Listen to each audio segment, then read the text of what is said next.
안녕하세요 여러분, 썸머썸머입니다. 오늘 이야기는 미국에서 있었던 일이 아니라 저 멀리 스웨덴에서 있었던 일인데요. 스웨덴 사람들이 절대 잊지 않을 이야기로 기억하는 사건이자 스웨덴 법의학 역사상 가장 잔혹한 사건으로 꼽히는 사건이기도 합니다. 자, 이 이야기는 엠마와 남자친구 니콜라스로부터 시작을 해요. 스웨덴의 수도가 어디죠? 스톡홀름이죠. 바로 거기서 엠마가 1985년 2월 16일에 태어났어요. 위로는 카탈리나라는 언니가 한 명 있었는데 둘이 사이도 되게 좋았고 쭉 스톡홀름에서 나고 자랐어요. 그렇게 자란 엠마는 고등학생이 됐을 때 니콜라스라는 남자를 만나게 되는데요. 그 남자랑 쭉 만나다가 만 19살에는 임신을 해요. 그래서 둘이 결혼을 올리고 만 20살에 그렇게 첫째 아들 맥스를 낳고요. 그리고 1년이 조금 넘어서 둘째 딸 사가를 출산을 해요. 이렇게 두 아이의 엄마가 됐는데 남편인 니콜이랑의 사이는 그렇게 좋지가 않았어요. 너무 어린 나이에 결혼을 해서 그런지 경제적으로도 마음적으로도 누구랑 함께 할 이런 준비가 잘 안 되어 있었어요. 그러다 보니까 식구는 많아졌는데 허구 헛날 싸우는 거예요. 사소한 다툼으로 시작해서 말싸움으로 번지기 일쑤였고요. 그 말싸움이 이제는 몸싸움으로까지 번져요. 결국에 이제 우리는 진짜 끝을 봤다. 더 이상 함께 할 수가 없다 해서 이혼을 하게 되는데요. 이 이혼 과정도 순탄치가 않았습니다. 아무래도 애들이 있다 보니까 서로 양육권을 갖고 싶은 거예요. 결국에 니콜라스가 아이들을 언제든지 자주 방문할 수 있는 조건으로 해가지고 엠마가 이 양육권을, 두 아이의 양육권을 가지고 오게 됩니다. 젊고 또 예쁘니까 얼마 지나지 않아서 또 바로 새로운 남자를 만나게 돼요. 이 남자의 이름은 토그니 헬버그라고 엠마보다 2살 연상인 당시 25살이었어요. 젊고 능력도 좋고 돈도 잘 벌고 성격도 너무 좋은 같은 스웨덴 남자였어요. 이혼하고 어떻게 그렇게 또 금방 만났냐? 어디서 만났냐? 인터넷. 토그니가 스톡홀름에서 꽤 먼 곳에 살았어요. 운전해서 2-3시간 걸리는 곳에. 그래서 맨날 이렇게 메일도 보내고 전화도 했는데 너무 유머 감각도 잘 맞고 나랑 너무 잘 맞는 거야. 그래서 결국에 실제로 만나봤는데 세상에 더 좋아. 단점이 하나 있다면 그 토그니가 너무 멀리 산다는 거, 그거 하나뿐이었어요. 약간 거의 롱디였죠. 토그니가 사는 곳은 스톡홀름에서 무려 150km나 떨어진 아르보가라는 인구 10,000명 정도 되는 스웨덴에서도 아주 작은 도시라고 해요. 롱디였지만 틈만 날 때마다 만나고 서로 연락하고 하면서 둘 사이가 굉장히 빠르게 진전이 됐어요. 근데 엠마는 애가 둘 있는 엄마잖아요. 토그니는 결혼을 한 번도 한 적이 없어요. 근데 이 남자가 전혀 개의치 않아 하는 거야. 상관없다. 나랑 같이 결혼하자. 내가 네 애들 둘까지 입양해서 내 자식처럼 잘 키울게. 그리고 실제로도 애들한테 너무 다정하게 살갑게 잘하는 거예요. 이 모습을 이렇게 멀리서 엄마가 지켜보니까 어떻겠어요. 그래, 역시 아이들에게는 이렇게 같이 사는 새아빠가 있는 게 좋겠지. 그래서 애 둘을 데리고 스톡홀름을 떠나서 토그니네로 이사를 가게 돼요. 이제 동거를 시작하게 된 거예요. 원래 토그니는 부모님한테 물려받은 작은 집에서 살고 있었는데 엠마랑 애들이 오니까 동네에 있는 예쁘고 좋은 집을 찾아가지고 그 집을 사요. 4명이 더 넓고 예쁜 집으로 이제 이사를 갑니다. 자, 이러다 보니까 전 남편이 엄청 화가 났어요. 야, 너 어떻게 그렇게 네 맘대로 내 애들 데리고 그 멀리까지 150km 거기를 갈 수가 있냐. 너 그렇게 가면 안 된다. 이럴 줄 알았으면 내가 너한테 양육권 양보 안 했다 하면서 둘이 엄청 싸워. 근데 어떡해. 이미 엠마는 이사 갔는데. 그러니까 이 전 남편이 2주에 한 번씩 그 먼 곳까지 애들 보러 주말마다 내려오고 그랬대요. 한편 토그니는 동거 후에도 엠마랑 애들한테 너무너무 잘했고요. 이때가 2008년 초였는데 우리 올해에 같이 결혼하자 해서 정식으로 우리 내 식구가 되자 해서 그 해에 결혼식도 올릴 예정이었어요. 하지만 그 꿈은 2008년 3월 17일에 일어난 일로 산산조각 나게 됩니다. 이날은 그냥 평범한 월요일이었어요. 토그니는 일하러 나갔고 엠마는 3살짜리 아들 맥스랑 18개월, 1년 반살이에요. 18개월짜리 딸 사가랑 같이 시간을 보내다가 토그니가 퇴근하고 올 시간이 다 돼가는 거예요. 그래서 TV를 켜고 애들한테 만화 보라고 틀어주고 저녁을 막 만들고 있었어요. 동시에 친언니인 카탈리나랑 같이 막 채팅을 하고 있었는데, 왜냐면 곧 부모님 결혼기념일이라서 딸 둘이 우리 엄마한테 뭐 해드릴까 막 이렇게 상의하고 있었거든요. 그리고 저녁 6시 반이 돼요. 이때쯤이면 원래 토그니가 집에 왔어야 됐는데 안 오는 거야. 퇴근 대신 전화 한 통이 왔어요. 엠마 미안한데 오늘 퇴근이 조금 늦어지네. 금방 갈 거긴 한데 배고프지? 나 기다리지 말고 애들이랑 저녁 먼저 먹어. 그래서 엠마는 알겠어 이러고 얘들아 밥 먹자 해서 저녁을 금방 간단하게 먹고 또 치우면서도 계속 언니랑 채팅을 이어나가고 있었어요. 그러다가 한 저녁 7시 7분에 갑자기 채팅이 뚝 끊긴 거예요. 근데 언니가 뭔가 직감적으로 되게 이상하다고 느꼈어요. 이렇게 분명히 뭘 쓰고 있다고 말풍선이 떴는데 전송은 계속 안 되는 거야. 근데 보통 그냥 갑자기 설거지를 할 수도 있고 토근이가 퇴근하고 와서 맞이를 하느라고 그럴 수도 있고 별 대수롭지 않게 넘길 만도 한데 이 참 가족 간의 이 직감이라는 게 참 대단한 것 같아요. 뭔가 너무 이상했대. 그래가지고 집으로 전화를 한 거야. 근데 전화를 안 받아, 동생이. 그래서 이제 곧 제부가 될 토근이한테도 전화를 합니다. 나랑 같이 채팅하고 있었는데 갑자기 사라졌다. 그랬더니 토근이가 집에 거의 다 왔다고, 애들 보고 있어서 그런가 봐요. 제가 빨리 다시 연락하라고 그렇게 전화할게요. 걱정하지 마세요. 이러고 끊었어. 그렇게 7시 20분쯤에 토근이가 집에 도착해서 현관문을 여는데 에? 깜짝 놀랐어요. 현관문이 열려 있는 거야. 여기가 아무리 평화로운 마을이라고 해도 애들이랑만 있는데 절대 그냥 문을 열어놓은 적이 없었거든요. 근데 현관문을 여니까 더 놀라운 광경이야. 집안이 막 난장판인 거예요. 인형들이 막 여기저기 놓여져 있고 막 벽이랑 바닥에 뭐가 막 튀어 있고 이래. 그래서 아니 이게 무슨 일이야? 이래서 엠마가 답장을 못했구만. 애들이 아주 신나게 놀았나 보네 하고 점점 집 안으로 들어갈수록 뭔가 이상하다는 거를 느끼게 됐어요. 카펫에 뭔가 엎질러진 것 같았던 그 검붉은 거는 사람의 피였고요. 그리고 옆에 있는 이상한 자세로 이렇게 뉘어져 있어서 인형인 줄 알았대, 처음에. 근데 알고 보니까 그 인형이라고 생각했던 그 형체가 사실은 피투성이로 쓰러져 있는 1살 반짜리 사과라는 것도 곧 알게 됐어요. 그리고 조금 더 떨어진 곳에는 3살짜리 맥스도 동생과 상당히 비슷하게 얼굴과 머리가 상당히 훼손된 채로 누워 있었습니다. 토근이 말로는 애들이 전혀 살아있는 걸로 보이지 않는 상태였대요. 그리고 엠마 역시도 아이들과 똑같이 머리가 부서진 채로 끔찍하게 누워 있었는데요.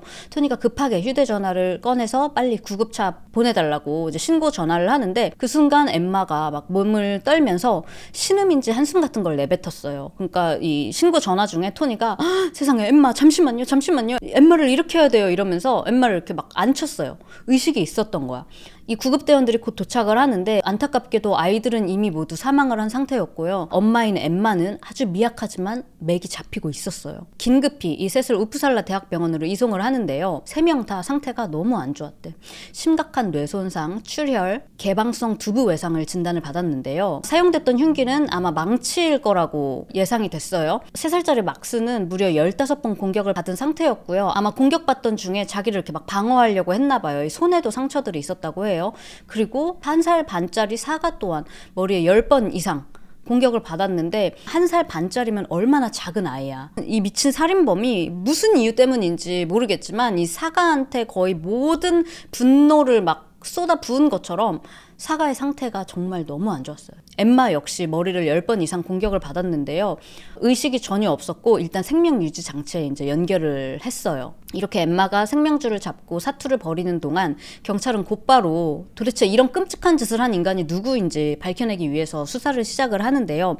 일단 첫 번째 유력 용의자는 토근이었어요. 왜냐? 첫 번째로 집에는 누군가가 억지로 침입한 흔적이 없었어요. 그리고 두 번째는 타임라인을 보면 엠마가 언니한테 마지막으로 메시지를 보낸 게 7시 7분이에요. 근데 토근이가 신고 전화를 한 거는 7시 20분이 조금 넘은 시간이었거든요. 그럼 이 살인마가 거의 10분 동안 이 3명을 무자비하게 살해를 했다는 얘기잖아요. 그 10분 안에 누가 이 집을 들어왔다가 나갔다가 이런 일을 해. 그것보다는 애초에 토근이가 집에 있었던 게 아니냐라고 추정을 했던 거야. 그리고 또 그냥 보기에 아직 결혼도 안 했고 애가 둘이나 있고 아마 우리가 모르는 둘 사이에 뭔가 불화가 있었을 수도 있다. 그런데 토근이에게는 확실한 알리바이가 있었어요. 정말로 그날 평소보다 늦게 퇴근을 했고요. 같이 일했던 직장 동료 상사들이 알리바이를 증명을 해줬고요. 뿐만이 아니라 새 피해자가 공격당하고 있을 시간에 토근이가 집으로 향하는 이 모습이 장면들이 포착이 됐어요. 자, 그럼 두 번째 용의자는 누구냐? 엠마의 전 남편 니콜이었어요. 아까 말했죠. 결혼 생활 때 너무 사이가 안 좋아가지고 막 시도 때도 없이 싸우고 치고받고 막 싸우기도 했다고. 실제로 엠마가 그 주변 가족이나 친구들에게 니콜이 너무 나한테 폭력적으로 군다 이런 얘기를 하기도 했었고요. 또 이혼 후에도 이혼한 지 이제 1년이 넘었는데도 계속 사이가 안 좋고 맨날 싸웠단 말이에요. 특히나 엠마가 애들 데리고 이 아르부가로 이사한 이후로 사이는 더 안 좋아졌어요. 그리고 이 전 남편이 이 현 남친인 토근이한테 막 협박 문자까지 보낸 기록이 있는 거야. 너 내가 가만 안 둔다고. 네가 우리 애들 아빠가 될 수 있을 것 같냐? 이러면서. 그리고 엠마한테는 네가 내 새끼들 떼어갔다 막 이러면서 욕하고 아무튼 그랬대요. 그런데 경찰이 니콜을 찾아갔을 때 니콜은 아이들의 사망 소식을 듣자마자 그 자리에서 쓰러졌어요. 너무 충격받아서. 일어나서도 현실을 인정을 하지를 못해. 우리 애들 맞냐고, 헷갈린 거 아니냐고. 경찰 조사를 받는데 이 주변 사람들이 니콜이 그럴 리는 없다. 엠마랑은 사이가 안 좋았어도 애들이면 진짜 목숨도 바칠 정도로 아이들을 끔찍히 사랑했던 아빠였다. 그렇게 말을 하기도 했고요. 결정적으로 범행 현장에서 완전 떨어진 다른 지역에서 당시에 또 일을 하고 있었어요. 그러니까 확실한 알리바이가 있었던 거죠. 아니 스웨덴 경찰은 무조건 둘 중에 하나일 거라고 생각했는데 둘 다 아닌 거야. 거기다가 현장에는 범행 흉기도 발견되지 않았고 뭐 머리카락, 지문 하나도 발견이 안 됐어요. 그러니까 장갑을 끼고 있었나 봐요. 그러니까 완전 수사의 길을 잃게 된 거예요. 그나마 경찰이 갖고 있었던 건 뭐냐면 발자국. 엠마, 토그니 신발이랑도 일치하지 않고 현장에 출동했던 구급대원들 신발하고도 매치가 되지 않는 의문의 발자국이 하나가 추적이 됐어요. 이게 그 깔창 패턴을 보니까 반스 스니커즈랑 일치했대요. 자, 그리고 경찰들이 이웃 주민들을 인터뷰를 해요. 혹시 뭐 이상한 거 본 적 없는지. 근데 아니나 다를까 주민 몇 명이 뭔가 수상한 사람을 봤다는 거야. 이날 오후 5시쯤에 까만 후드 뒤집어 쓴 사람을 봤다. 근데 또 소름 돋는 게 어떤 사람은 엠마네 집 주변을 어슬렁거리는 걸 봤다 이런 사람도 있었고 엠마네 집 건너편에 서가지고 이렇게 쳐다보고 있는 걸 봤다 이러는 사람들도 있었어요. 근데 다들 하는 말이 아니 근데 되게 몸집이 작고 여자 같았는데요? 라는 거예요. 이 주민들 말을 토대로 엠마네 집 주변 상점들에 있는 CCTV를 쭉 돌려보는데 아니나 다를까 정말 검은 후드티를 입고 배회하는 사람이 포착이 돼요.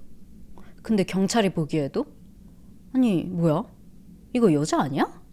바로 이 CCTV 화면을 토그니에게 보여줘요. 혹시 이 사람 아는 사람이냐고. 그랬더니 진짜 보자마자 토그니 얼굴이 새하얗게 질리는 거예요. 누군지 알 것 같다고. 이거 전 여자친구, 아니 전 썸녀 크리스티나 슈어러인 것 같아요. 자, 이 크리스티나 슈어러는요. 이 둘에 비해서는 나이가 좀 많은 31살에 역사학을 꽤 심도 있게 공부한 당시 스웨덴 스톡홀름에 살고 있는 독일 여자였어요. 크리스티나는 어릴 때 7살 때 아빠가 집을 나가는 일이 생겨요. 그리고 그 이후로 가족들이랑 전혀 연락을 하지 않고 그러니까 완전 온 가족이 손절을 당한 거죠. 그렇게 아무튼 연락이 완전 끊겨버리는 일이 있었어요. 하지만 크면서 좋은 교육을 받으면서 잘 자랐고요. 또 세상에 호기심이 되게 많았어요. 그래서 독일에서 역사학을 전공하다가 뉴욕으로 교환학생 갈 수 있는 기회가 생겨가지고 뉴욕에 왔다가 뉴욕이 너무 좋은 거야. 그래서 맨하탄에서 오페어라고 하죠. 거주 보모 일을 하면서 용돈도 벌면서 여기 뉴욕, 워싱턴, 미국 동부 쪽에서 한 몇 년 살다가 다시 독일로 돌아가가지고 역사 공부를 6년을 더 해요. 그리고 그 후에는 또 유럽 전역을 이렇게 돌아다니다가 30살이 됐을 때 그리스 크레타 섬이라는 곳에 잠깐 정착을 해서 살아요. 크레타 섬에 휴가 오는 사람들이 되게 많대요. 거기 이제 호스텔에서 관광객 가이드 뭐 이런 일을 하면서 지냈다고 합니다. 그러던 중에 2006년 8월에 여름 휴가로 이 아름다운 그리스 섬에 놀러온 아름다운 스웨덴 남자 토그니를 만나게 된 거예요. 크리스티나 눈에 이 5살 연하의 어린 토그니가 너무 귀여워 보였어요. 또 토그니 눈에도 이 누나 막 독일 사람인데 뉴욕도 살았다 그러고 크레타에서 지금 일도 하면서 돈도 번다고 하고 되게 어드벤처러스하고 되게 똑똑해 보이는 거야. 꽤 매력적으로 느껴졌어요. 그래서 이 호스텔에서 둘이 5일 동안 아주 그냥 뜨거운 사랑을 나누는데요. 여기서부터 엇갈린 게 하나가 있어. 솔직히 토그니 입장에서는 그냥 여름 휴가 와가지고 한번 재밌게 논 거였어요. 한국에는 아마 이런 표현 없는 것 같아요. 영어로는 이런 표현도 있어요. Summer fling이라고. 구글의 정확한 뜻을 보자면 casual short-term romantic or sexual relationship that usually takes place during the warmer months. 그러니까 좀 캐주얼하게 짧게 로맨틱하거나 이런 성적인 관계를 더운 시즌에 갖는 거를 썸머 플링이라고 이야기를 해요. 토그니는 이거 썸머 플링인 거야. 나는 독일 살고 이 누나는 여기 뭐 그리스 살고 또 독일인이고 우린 만날 일 이제 없으니까 그냥 여기서 재밌게 노는 거였는데 크리스티나 입장에서는 아니야. 이건 완전 그리스 섬에서 생긴 로맨틱한 운명 같은 만남이었던 거야. 서머 필링이라니. 나는 이제 토근이랑 계속 만나고 싶고 남자친구 여자친구 할 거고 우리 부모님도 보여줄 거고 결혼할 거고 애도 낳고 손주 보고 관짝 눈 닫는 그 순간까지 난 이제 토근이랑 함께 할 거야. 이런 상상까지 다 한 거예요. 자, 아무튼 이렇게 둘이 동상이몽을 하고 토그니는 5일 후에 스웨덴으로 돌아갔어요. 근데 그 이후에도 크리스티나가 계속 이제 연락을 해요. 뭐 잘 지내니? 잘 돌아갔니? 뭐 이러면서. 그 토그니도 뭐 크리스티나가 그렇게 나쁜 사람이라고 생각하지 않으니까 그냥 종종 연락하면서 친구로 지내면 되지. 그래서 답장도 보내고 했는데 갑자기 크리스티나가 스웨덴으로 오겠다는 거예요. 그러면서 스톡홀름으로 왔어요. 그러더니 곧바로 나 자기가 사는 아르보가라는 동네도 너무 궁금하다. 나 한번 놀러 가도 돼? 그러니까 토근이는 그래 놀러 와라. 근데 스톡홀름에서 머니까 가는 김에 며칠 지내고 싶은데 너네 집에서 신세 좀 져도 될까? 그러니까 뭐 토근이도 혼자 살고 이러니까 그래 며칠 지내게 해줬어요. 그래가지고 또 그리스 때처럼 같이 지내는 동안 이번엔 스웨덴에서 또 즐거운 시간을 며칠 보내기도 했고요. 이때까지만 해도 뭐 괜찮았어.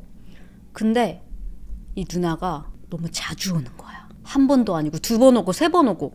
그 토근이가 이제 뭔가 이상한 거예요. 스웨덴 올 때마다 곧바로 이제 아르보가 이 볼 것도 없는 동네에 와가지고 자꾸 여기서 지내다 간다 그러고, 그리고 3번째로 왔을 때는 거의 무슨 통보식으로 나 뭐 지금 아르보가 가고 있으니까 너네 집에서 묵을게 이러면서 갑자기 너무 또 무례하게 느껴졌어요. 그래서 토그니까 이거 좀 아닌 것 같다. 이 누나 뭔가 착각하는 것 같다. 이제 깨달은 거야. 그래가지고 이 마지막으로 왔을 때 되게 뜨뜻미지근하게 굴었대요. 그러니까 막 크리스티나가 눈치 보면서 우리 어디 산에 놀러 가자, 우리 어디 등산 가자 이러는데도 나 바쁘다 그러고 이렇게 쭉 피했대. 그리고 거기서 크리스티나가 나가고 나서 이제 문자로 누나 미안한데 이제 앞으로 만나는 건 조금 어려울 것 같다고, 우리 동네 그만 놀러 와달라, 이제 연락도 하기가 어렵겠다고 그렇게 이야기를 했는데, 크리스티나가 못 들은 척해. 계속 집요하게 오늘은 뭐 했어? 난 이거 먹었어. 곧 또 스웨덴에 놀러 가려고 이러면서 이메일 보내고 전화 계속하고 집으로 편지까지, 주소 알잖아. 그러니까 집으로 편지까지 보내는 거예요. 진짜 제발 우리 특히 시스터들 떠난 남자 이렇게 절대 잡지 마세요. 돌아오려다가도 남자들 다시 뒤돌아간다. 진짜 너무 잘못됐는데, 아무튼 제정신이 아니니까 크리스타는 들어보세요. 토그니가 누나 왜 이러냐, 연락하지 말라 그랬잖아. 지금부터 토그니가 메일을 보냈던 것 중 하나를 읽어드릴게요. 크리스틴, 나는 당신을 만나고 싶지 않고 당신이 나에게 전화하는 것도 원하지 않아요. 내가 보냈던 강한 이메일에도 불구하고 진심으로 당신이 대학에서 좋은 방학을 보내길 바랍니다. 그리고 당신이 편지에 쓴 것이 사실이라면 당신이 훨씬 나아졌기를 바랍니다. 하지만 나는 이제 더 이상 미래에 연락을 유지하고 싶은 마음이 없습니다. 잘 지내세요. 크리스티나가 너 진짜 무례하다. 너 어떻게 그렇게 문자로 그렇게 싹퉁바가지 없이 나한테 연락하지 말아라 이렇게 뚝 통보를 하냐. 나 너무 상처받았다. 너 그렇게 하는 거 아니다. 그럼 내가 다시 스웨덴 갈 테니까 우리 같이 저녁 먹으면서 얘기를 하자. 그 토그니가 이 말에 그랬나? 내가 좀 너무 무례했나? 이래가지고 그럼 만나서 이야기하자고. 그래서 다시 또 저녁을 먹으면서 몰라 얼마나 예의 있게 해야 되는지, 그래서 이렇게 저녁 먹으면서 얘기를 했대. 누나 그때는 미안했고요. 우리 이제 마지막입니다. 더 이상 연락하지 말아주세요. 그럼에도 불구하고 여전히 나는 그런 얘기 들은 적 없는데? 라는 듯이 계속 연락하는 거예요. 답장을 안 하니까 초대도 안 했는데 토근이한테 말도 안 하고 그 동네 그 집에 나타나가지고 스토킹을 했어요. 그 토근이가 너무 당황한 거야. 아니 이 누나가 나를 더 좋아하는 마음은 알았지만 이 정도일 줄은 몰랐는데 남자 입장에서도 무섭잖아요. 너무 당황했어. 도대체 왜 이러는 거냐고 그러는데, 크리스티나가 야 그게 아니고 나 니네 집에 뭐 놓고 온 거 있어서 다시 온 거야. 나 들어가서 좀 가져가도 되지? 그러니까 이제 토근이가 그럼 물건만 갖고 나가라고 하고 문을 열어줬어. 근데 현관문 닫자마자 갑자기 막 섹시 유혹을 하면서 막 이래도 막 이러고 있는 거야. 토근이가 이때 이미 엠마를 만나가지고 연락하면서 지내던 시기였어요. 막 절레절레 하면서 아니라고, 가져갈 거 없으면 빨리 나가라고 이러니까 이래도 이랬는데 아니니까 막 더 화가 났나 봐. 완전 분노를 해가지고 토근이한테 욕 짓거리를 하고 난리를 치고 그 집을 떠났어요. 그러더니 또 완전 토근이한테 또 연락해서 내가 그때 미안했다고, 다시 만나서 우리 얘기할 수 있을까? 내가 정중하게 사과할게 이러면서 막 메일 폭탄을 보내고요. 계속 무시를 하니까 이제는 폭탄 선언을 해. 나 사실 임신했다고. 토근이가 대체 언제? 이때가 약 2007년 9월이에요. 둘이 마지막으로 관계를 한 게 벌써 이제 1년이 다 돼갔어. 그 이후로도 3번이나 더 봤는데 한 번도 임신한 것처럼 보였던 적이 없단 말이야. 그리고 얼마 전에 막 이래도 할 때도 전혀 임신한 징후가 보이지 않았는데 갑자기 나 임신했다고? 그래가지고 뭐 언제인데 그게 말이 되냐, 뭐 몇 개월인데 막 꼬치꼬치 물으니까 질문을 다 회피하더니 또 얼마 안 지나서 연락해가지고는 사실은 나 벌써 낳았다고. 우리 애기 낳아서 내가 낳자마자 입양 보냈어. 독일에 있는 화목한 가족들이고 걘 거기서 행복할 거야. 근데 토근이 있잖아, 우리 아이한테 희귀병이 있대. 그래도 우리가 부모로서 도리는 해야 되지 않을까? 독일로 오라고, 나랑 같이 애기 보러 가자고 그러는 거야. 진짜 개 무섭지 않아요? 자, 이때 이제 토그니는 이미 엠마를 만나서 연애하고 같이 살 집도 막 알아보던 때였단 말이에요. 그리고 이 모든 걸 엠마한테도 다 말한 상태였어. 내가 잠깐 만난 여자가 있는데 계속 나를 쫓아다니고 이제 임신했다고 한다. 그러니까 엠마도 이 얘기를 듣자마자 임신 맞아? 확실해? 아닌 것 같은데?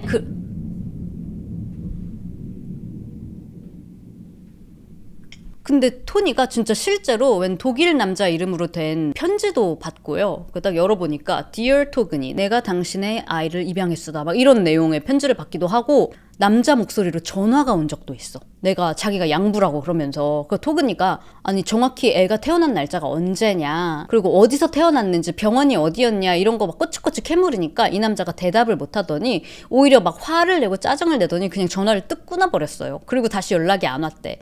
아마 누군가를 시킨 게 아닐까 싶어요. 그러니까 톤이랑 엠마도 이건 완전 그냥 자작극이라는 생각이 드는 거야. 그래가지고 크리스티나한테 제발 이러지 말아라. 난 이제 가족도 생겼고 하니까 제발 그만하라고. 날 좀 내버려 두라고. 그렇게 부탁을 했어요. 하지만 크리스티나는 난 너 없이 못 산다고. 나 너랑 못 만나면 나 그냥 죽어버리겠다고 하면서 나 방금 약 먹었다고 그렇게 전화가 온 거야. 토그니가 편지도 뒤지게 많이 받고 이러니까 얘네 집 주소도 알잖아요. 그러니까 독일 앰뷸런스에 막 전화를 해서 구급차를 보내요. 그리고 병원에 크리스티나가 실려가는데 뭐 약을 먹긴 먹었는데 뭐 지장이 가고 이런 정도는 아니었대요. 알고 보니까 크리스티나가 이거 자주 써먹는 방법이었던 거야. 살면서 그냥 관심이 필요할 때마다 N번째 써먹는 그 협박 방법. 이거는 완전 그냥 제 피셜인데요. 이런 범죄 사건 같은 거 다루다 보면 참 이 어릴 때 환경, 이 부모의 역할이 평생 한 사람에게 굉장히 큰 영향을 미친다라는 생각을 하는데, 물론 뭐 나쁜 짓을 하는 게 정당화가 되지는 않지만요. 근데 이 크리스티나 같은 경우에도 아빠가 어릴 때 갑자기 떠났다고 했잖아요. 근데 이렇게 보면 어린 나이에 부모님한테 버림받는 경우에, 모두가 그런 건 아니지만 누군가가 나를 떠나는 거를 극도로 불안해하고 두려워해. 그리고 누군가와 관계를 맺고 이별하는 게 이제 물론 누구에게나 슬프지만 이 사람들에게는 이게 내가 버려졌다고 완전 극단적으로 생각하면서 받아들이지 못하는 경우들이 종종 있더라고요. 근데 아마 크리스티나도 그랬던 게 아닐까? 지금 뭐 그전에도 연애를 했었는지 그거는 잘 모르겠지만 아무튼 전혀 토그니와의 이별을 받아들이지를 못하는 거예요. 크리스티나 엄마는 병원에 실려갔었다 그랬잖아. 그러니까 막 얘가 진짜 이놈의 기집애 이러면서 딸을 정신병원에 입원을 시켜요. 그리고 크리스티나는 병원에 가서 의사한테 내가 정말 격렬하게 사랑했던 오래 사귄 남자친구가 있었다. 근데 걔랑 최근에 헤어져서 그냥 좀 힘든 것 뿐이다. 이렇게 말을 했어요. 아니 사귄 적 없다고. 둘이 그렇게 한 달을 넘게 정신병원에 입원해서 치료를 받는데 한 달 지나가지고 퇴원해서 어디로 갔는 줄 알아요? 스톡홀름. 바로 독일에서 스웨덴으로 넘어와가지고요. 스톡홀름에서 이제 아주 살겠다고 룸메 구해가지고 아예 집을 렌트를 했다고요. 너무 무섭죠. 근데 스웨덴 남자 토그니가 너무 좋아서 그래 호랑이도 잡으려면 호랑이 굴에 들어가야지 이런 마음으로 다른 스웨덴 남자를 더 만나보려고 스웨덴에 간 걸 수도 있잖아. 근데 당연히 그게 아니었어요. 이때까지도 아침에 일어나서 밤에 잠이 들 때까지도 토그니 생각뿐이었다고요. 사건이 있었던 게 2008년 3월 17일이거든요. 그런데 사건이 있기 바로 전인 3월 12일, 14일, 16일 이렇게 이틀 간격으로 엠마랑 토그니가 집에 있다가 밤중에 이상한 소리를 들었었어요. 집 밖에서 나는 소리였는데 워낙 조용한 동네인데 뭐 삐그덕 소리도 나고 덕 소리도 나고 이랬대. 그래가지고 뭐지? 뭐 다람쥐인가? 그냥 그렇게 생각하고 말았다는 거죠. 그냥 해프닝이겠거니 하고 넘어갔는데 3월 17일 그날 평소처럼 토그니는 엠마랑 아이들에게 키스를 하고 출근을 하러 나갔어요. 그리고 저녁 7시쯤에 엠마가 애들 밥 먹이고 토그니 퇴근을 기다리면서 언니랑 채팅을 하고 있을 때 누가 현관문을 똑똑똑 두드리는 거예요. 엠마는 이게 당연히 토그니인 줄 알고 바로 현관문을 열었는데 문 앞에는 웬 처음 보는 까망색 후드를 뒤집어 쓴 검은 머리의 왜소한 여자가 엠마를 노려보고 있었어요. 한 손엔 망치를 들고요. 엠마가 누구세요? 라고 말을 하려고 하자마자 곧바로 망치를 들은 손으로 엠마의 머리를 무려 15번 인정사정 없이 가격을 합니다. 엠마가 쓰러지니까 현관문을 닫고 곧바로 영문도 모르는 아무 죄도 없는 그 아이들에게 직진을 해요. 3살 된 아들 맥스를 15번, 그리고 1살 반 사가에게는 10번. 진짜 망설임도 없이 10번을 가격을 하고, 아까 전에 제가 말했듯이 이 사건 조사했던 법조인들 말에 따르면 이 모든 분노를 사가한테 쏟아낸 것처럼 그 사가의 상태가 제일 안 좋았다고 해요. 그렇게 3명을 무자비하게 공격한 다음에 아무 일도 없었다는 듯이 바로 현관문 닫고 그 집에서 나가요. 경찰이 바로 스톡홀름에 있는 크리스틴네 집에 출동을 하는데요. 문을 열어준 건 룸메이트였어요. 크리스틴 어딨냐? 그러니까 며칠 전에 되게 급하게 독일로 떠났다. 그래서 이제 출국 조사를 해보니까 아니나 다를까? 진짜 이미 독일로 갔네? 근데 날짜를 보니까 3월 18일. 그러니까 살인사건 있고 바로 다음 날 독일로 도망갔어요. 진짜 이렇게 투명할 수가 있나? 그런 살인을 저질러 놓고 독일 돌아가자마자 제 독일 친구들한테 나 스톡홀름에서 일자리 찾았잖아. 나 거기서 투어 가이드 일을 하게 될 것 같아. 난 이제 새 삶을 찾아갈 거야. 이러면서 아무렇지도 않게 엄청 행복하고 즐거워 보였대. 자, 3월 29일 독일에서 체포된 크리스티나가 스웨덴으로 이송이 돼요. 자기는 아무 짓도 안 했다고, 나는 결백하다고 주장을 했지만 경찰들이 보기에는 이 CCTV에 잡힌 검은 옷을 입은 사람이랑 크리스틴 체형이 완벽하게 일치를 하는 거예요. 그리고 경찰이 크리스틴이 렌트했던 그 스톡홀름 집에서 그 현장에서 발견됐던 것과 똑같은 신발 깔창, 반스 스니커즈, 사이즈도 똑같고 그 모델도 똑같은 게 발견이 됐어요. 크리스티나는 그거 내 거 아니라 그래. 근데 룸메이트가 그거 크리스티나가 맨날 신던 신발이에요 라고 증언을 했습니다. 여기 스웨덴에 오자마자요, 또 소름 돋는 게 나 토근이랑 얘기하고 싶다고, 토근이랑 면회하게 해달라고 요청을 해요. 진짜 낯짝도 두껍죠. 하지만 토근이도 스웨덴 경찰도 이거를 받아들여주지 않습니다. 그리고 이 크리스티나 노트북을 포렌식을 해보니까요, 엠마 페이스북에 총 거의 300번 들락날락 계속 들락거리고 그 페이스북에 있는 사진, 그리고 인터넷에 있는 엠마랑 엠마 애들 사진을 다 캡처해서 저장해놓은 거야. 근데 폴더명이 정확히는 나오지 않았지만 막 욕설이 담긴 그런 폴더명이었대요. 그리고 각 사진마다 막 죽여버릴 거야, 막 이런 되게 위협적인 캡션 같은 걸 다 달아놓은 거예요. 인터넷 검색 기록에는 완전 범죄, 살인 후 잡히지 않는 방법, 살인자로 의심을 피해가는 방법 등등등이 적혀져 있었고요. 그리고 보니까 진짜로 이 사건이 일어나기 훨씬 전부터 이 아르보가 동네에 몇 번을 왔다 갔다 하면서 스토킹을 한 거예요. 그 노트북 메모장에는 토근이네 집 새 집 주소, 그리고 이 가족들의 루틴 있죠. 토근이가 몇 시에 출근을 하고 퇴근을 하고 몇 시에 밥을 먹고 이런 거 있죠. 이런 거를 다 적어놨어.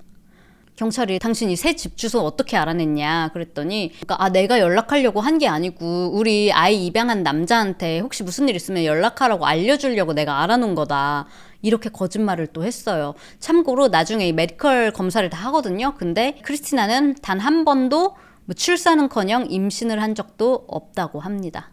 자, 이렇게 경찰이 크리스티나를 조사하고 있던 중에 이제 3월 말 사건이 일어나고 약 10일이 좀 넘은 시점이 됐어요. 엠마가 혼수 상태였다고 했잖아요. 일부러 유도 혼수 상태를 해놓은 거래요. 그러니까 상태가 너무 안 좋으니까 이제 이 의료진들이 이 엠마가 이제 준비가 된 것 같다, 서서히 깨우기로 이제 결정을 해요. 자, 이렇게 엠마가 천천히 의식을 찾게 됐는데 기억이 전혀 없는 거야.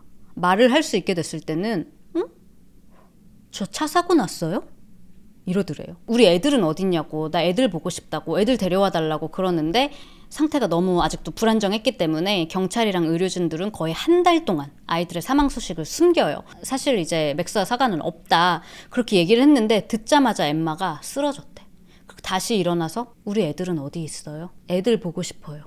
그래서 죽었다고 이야기하면 또 쓰러지고, 이거를 몇 번을 반복했대요. 마치 엄마의 뇌가 아이들이 죽었다는 그 사실을 듣고 싶지 않은 것처럼. 그렇게 몇 주가 지나서 이제 수사를 진전을 시켜야 되니까 경찰이 엠마한테 조심스럽게 기억을 되짚어야 된다, 우리 그날 무슨 일이 있었는지. 그래서 혹시 그 사건 현장 당신 집에 다시 가볼 수 있겠냐고 물었고 엠마는 거기에 동의를 했어요. 그리고 정말 놀랍게도 그 집안에 들어오자마자 갑자기 모든 기억이 파바바바박 돌아오는데요. 언니랑 채팅하던 그 저녁, 토근이인 줄 알고 현관문을 열었던 그 순간, 까만 옷을 입었던 여자, 누구세요? 라고 말하려는 순간 느꼈던 날카로운 통증, 그리고 의식을 잃었던 것까지 정확하게, 놀랍게도 기억을 했습니다. 그런데 문제는 정확히 어떻게 생겼는지, 이 여자 얼굴이 어땠는지는 기억을 못하는 거예요. 이 실루엣만 기억을 하는 거야. 제 생각에는 아마 문 열고 너무 갑자기 생긴 일이잖아요. 얼굴이 어떻게 생겼는지 파악도 하기 전에 너무 갑자기 생긴 일이라서 그랬던 게 아닐까라는 생각이 드는데, 아무튼 그럼에도 불구하고 2008년 7월 29일 크리스티나가 법정에 서게 됩니다. 근데 진짜 미친 여자 같은 행동을 하는 게, 법정에 들어서자마자 막 웃고 카메라 보면서 막 손을 흔들어. 지가 무슨 레드카펫 여주인공 마냥. 그리고 이 재판이 진행되는 동안 그 끔찍한 사건 현장이 영상으로 재생이 되는 동안에 갑자기 막 하하하 웃기도 웃음을 터뜨리기도 했어요. 아마 정신 이상을 피력하려고 했던 것 같은데 정신 감정도 받거든요. 근데 정신 감정 결과 뭐 이상 없다. 그러니까 자기가 무슨 짓을 했는지 정확히 알고 있다라고 소견이 나왔어요. 근데 이제 문제는 뭐냐면 현장에서 발견된 DNA가 하나도 없는 거야. 흉기도 발견을 끝까지 못했죠. 그런데 하나는 룸메이트가 집에 있던 망치, 우리 집에 있던 망치 없어졌다. 근데 그 없어진 망치 브랜드랑 크기가 범행에 사용되었던 거랑 동일한 거였어요. 그리고 엠마가 재판 중에 증인석에 서려고 이제 법정에 들어오는데 크리스티나 얼굴을 실제로 보자마자 기절을 했어. 깨어나서 하는 말이 저 얼굴이라고. 그날 현관문 앞에 서 있었던 여자가 저 여자 맞다고. 이제야 모든 게 기억이 난다고 그렇게 이야기를 했어요. 자, 이렇게 모든 배심원단은 만장일치로 크리스티나에게 살인에 대한 유죄 판결을 내리고요. 스웨덴 법원은 결국 가석방 없는 종신형과 함께 엠마에게 2만 유로의 보상금을 지불하라고 명령을 했어요. 아니 진짜 애들이 뭘 했다고 애들한테 이런 짓을 했냐. 이것도 제 피셜인데 저는 아마 이날 토그니도 타겟이었지 않았을까라는 생각을 해요. 왜냐면 그 전에 이미 야르보가에 와가지고 몇 시에 출근하고 퇴근한지 다 적어놨었잖아. 근데 이날 이례적으로 토그니가 늦게 집에 도착하게 된 거였고 집에 3명밖에 없어서 3명만 공격을 한 게 아니었을까. 근데 만약에 그랬다면 토그니도 이렇게 무차별적으로 공격을 받고 만약에 거기서 사망했다면 여기 되게 조그만 마을이잖아요. 누가 신고를 언제 알아채고 할 거야. 모든 일가족이 다 그냥 몰살당하지 않았을까. 그리고 또 인터넷에 보니까 이런 말도 있더라고요. 아마 크리스티나가 그 맥스랑 사가 그 애기가 토그니와 엠마 사이에서 나온 아이일 거라고 크리스티나가 착각을 한 걸 수도 있다. 그래서 애들도 그렇게 막 무자비하게 공격을 한 거일 수도 있다라는 뭐 이야기도 있는데 이거는 뭐 확실하지는 않습니다. 이거는 네티즌 피셜이고요. 이렇게 스웨덴 감옥에 갇히게 된 크리스티나는요. 수감 거의 되자마자 얼마 지나지 않아서 그 교도소에 엄청 컴플레인을 했대. 수압이 별론데 내 방은 조명이 좀 별론데요 이러면서. 이게 뭔 소린가 했는데 또 스웨덴이 감옥이 엄청 좋은 걸로 유명하더만. 라디오처럼 듣고 있는 분들 잠깐 여기 사진 좀 보세요. 무슨 혼자 쓰는 방도 있고 공용 주방도 있대요. 주방용품도 뭐 필요한 거 다 있는 거 아니야? 막 르크루제에 놔져 있는 거 아니야? 그럼 언제든지 24시간 원하면 뭐 만들어 먹을 수도 있고 여가 활동도 즐길 수 있고 재밌는 거 뭐 아무튼 할 거 많다는 거야. 나는 이거 뭐 이케아 쇼룸인 줄 알았어. 스웨덴에서 한 4년 정도 수감을 하다가 2012년 3월에 독일 베으타 교도소로 이제 이송이 됐습니다. 그리고 토니와 엠마는 그러면 어떻게 됐냐? 저는 이제 둘이 더 이상 못 만날 거라고 생각을 했거든요. 그런데 놀랍게도 토니와 엠마는 사건 이후로 결혼했어요. 정확히는 사건 있고 2년 후인 2010년에 결혼을 했는데 사실 미국에서는 부부였어도 아이 관련해서 무슨 일이 생기면 헤어지는 경우가 굉장히 많거든요. 서로 뭔가 볼 때마다 죄책감 생기고 이런 안 좋았던 기억들이 상기가 되고 하니까 힘들 것 같다고 생각이 드는데 특히 엠마 같은 경우에는 내 남자친구 전 여친 때문에 내 애들한테 이런 일이 생긴 거잖아. 그러니까 막 토근이 탓을 할 수도 있었을 텐데 그 엠마가 인터뷰에서 아니라고. 오히려 이 사건 이후로 이 둘 사이에 더 강한 유대감을 느끼게 됐다고. 그리고 나는 전혀 토근이 탓을 하지 않는다고. 그거는 크리스티나 그 여자의 문제인 거지 토그니의 잘못이 아니다. 그러면서 물론 이렇게 결혼하고 나서 부부싸움을 하는 경우도 종종 있지만 그때 그 사건 때문에 싸우는 일은 아니고 그냥 평소 다른 부부 다른 커플처럼 그냥 뭐 언쟁도 하고 이러는 거다. 그렇게 이야기를 했고요. 지금 둘 사이에서 아들 하나 딸 하나 두 아이 낳아가지고 잘 행복하게 살고 있다고 해요. 그래서 최근까지도 뭐 지역 도서관 뭐 지역 커뮤니티에서 강연도 하고 음악 연주도 하고 뭐 연극 공연도 하고 이러면서 행복하게 살고 있다고 합니다. 그 매스컴에서 보면 엠마가 되게 항상 활짝 웃는 행복한 모습이에요. 책도 내고 뭐 인터뷰도 많이 하고 했는데 그러니까 막 댓글 중에는 이런 댓글도 있었어요. 아마 독일어인지 스웨덴어인지 모르겠어. 외국어로 되어 있어서 번역하기 이렇게 눌러서 봤는데 지 애 둘이 죽었는데 저렇게 늘 밝은 소름 끼치는 여자다. 이런 이런 댓글이었거든요. 근데 왜 어떤 사람들은 내 마음의 어두운 면을 감추고 싶어서 일부러 더 밝은 척을 하기도 하잖아요. 그리고 뭐 카메라 없을 때, 내가 집에 혼자 있을 때 내가 그 사람이 어떤 감정인지 어떤 상태인지는 누가 알아요. 그리고 실제로 지금도 머리 감을 때나 막 혼자 있을 때는 불안함을 느끼기도 한다고, 그래서 항상 토근이한테 좀 옆에 있어 달라고, 토근이가 나를 많이 도와주고 있다고 이야기를 하기도 했고요. 그리고 또 아이들 생각을 할 때는 그 끔찍했던 마지막 순간의 모습보다는 항상 행복했던 기억만, 아이들이 노래하고 소리 지르고 뛰어다니던 그런 밝은 모습만 기억하려고 한다고 이야기를 하기도 했고요. 또 이제 크리스틴이 석방이 될 수도 있대요. 가석방이 없는 종신형이긴 한데 독일에서는 석방이 될 수도 있고, 또 석방이 되더라도 대중에게 알리지를 않는다는 그런 기사를 제가 봤는데, 독일은 이거 실화인가요? 아니 그럼 불안해서 어떻게 살아? 석방이 됐는지 안 됐는지도 모르고 피해자들한테는 알려주나? 아무튼 그래서 인터뷰어가 만약에 크리스티나가 석방이 된다면 어떠실 것 같냐라고 물으니까, 지금 당장 일어난 일이 아니기 때문에 그거에 대해서는 우리가 지금 생각하고 싶지 않다고, 만약에 이러면 어떡하지? 만약에 저러면 어떡하지? 막 이렇게 생각하면 걱정만 늘지 않냐. 일어나지도 않은 일 때문에 걱정하면서 살고 싶지 않다고. 그렇게 걱정만 생기면 나는 살 수 없게 될 거라고. 그런데 나는 살고 싶다고. 그렇게 걱정하면서 살 수 없을 것 같다는 생각을 하면서 살게 된다면 그게 바로 크리스티나가 원하는, 그 여자가 원하는 거 아니겠냐고 그렇게 또 대답을 하기도 했습니다. 그래서 참 이런 일 이후에도 정말 긍정적으로 이렇게 해야지 사라질 수 있는 게 아닌가 그런 생각이 들더라고요. 아무튼 크리스티나는 절대 석방되는 일 없이 평생 이런 무서운 인간은 감옥에만 있어야지. 지금 언제야? 2008년 2006년에 토그니를 만나서 지금 2024년인데 지금까지도 감옥에서 토그니만 생각하고 있다는 생각, 이런 거 하면 너무 소름 끼치지 않아요? 이게 정말, 이게 살인까지 연결이 됐지만 실제로 이별을 벗어나지 못해가지고 이 사람이랑 사귀었든 안 사귀었든 이런 증후군이 또 있대요. 그런데 우리 시스터든 브라더든 이걸 보시는 분들, 떠나간 인연 혹은 나 싫다는 인간은 그냥 흘러가는 인연이라고 생각하고 떠나보내도록 합시다. 제가 오늘 준비한 이야기는 여기까지고요. 전 또 다음번에 미국에서 일어나는 사건 사고 이야기로 다시 돌아오도록 하겠습니다. 다들 좋은 한 주 보내시고, 요즘에 또 미국에서는 코로나가 다시 유행을 하고 있는데 여러분들 건강하시고요. 우리는 다음 영상에서 다시 만나요.